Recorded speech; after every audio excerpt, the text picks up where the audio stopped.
মানবতা বিরোধী অপরাধের পৃথক দুই মামলায় জাসদ সভাপতি হাসানুল হক ইনু, আওয়ামী লীগ নেতা মাহবুবুল আলম হানিফ সহ ৪ জনের বিরুদ্ধে অভিযোগ গঠনের আদেশ দেওয়া হবে ২রা নভেম্বর সকালে আন্তর্জাতিক অপরাধ ট্রাইব্যুনাল ২ এর চেয়ারম্যান বিচারপতি নজরুল ইসলাম চৌধুরী নেতৃত্বাধীন ৩ সদস্যের বিচারিক প্যানেল আদেশের দিন ধার্য করেন। মেজবার রহমানের রিপোর্ট। জুলাই আন্দোলনে কুষ্টিয়ায় ৬ হত্যাকাণ্ড সহ ৮ অভিযোগে মানবতা বিরোধী অপরাধের মামলায় জাসদ সভাপতি হাসানুল হক ইনু সহ ৪ জনের বিরুদ্ধে আনুষ্ঠানিক অভিযোগ গঠনের শুনানি শেষ হয়েছে। এদিন আসামি পক্ষের আইনজীবী মনসুরুল হক চৌধুরীর শুনানি শেষ হয়।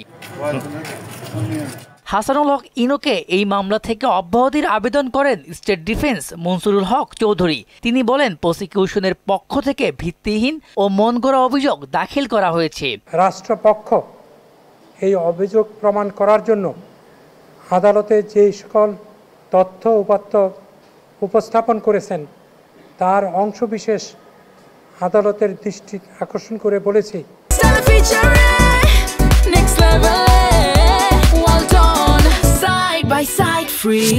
ওনার বিরুদ্ধে উপস্থাপন করতে পারেন নাই।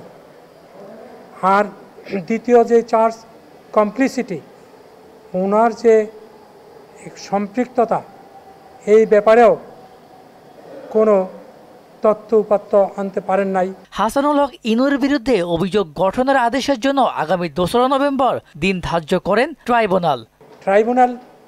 আমাদের কথা শুনেছেন, আগামী ২ তারিখ না ২ তারিখে ২রা নভেম্বর পরবর্তী আদেশের জন্য রেখেছেন। এদিকে জুলাই আগস্টে সংগঠিত মানবতা বিরোধী অপরাধের অন্য এক মামলায় আওয়ামী লীগ নেতা মাহবুবুল আলম হানিফ সহ ৪ আসামির বিরুদ্ধে অভিযোগ গঠনের আদেশ দেওয়া হবে আগামী ২রা নভেম্বর। এই মামলা থেকে ৪ আসামির অব্যাহতির আবেদন করেন রাষ্ট্রনিযুক্ত আইনজীবী আমির হোসেন। মেজবার রহমান, মোহনা সংবাদ, ঢাকা।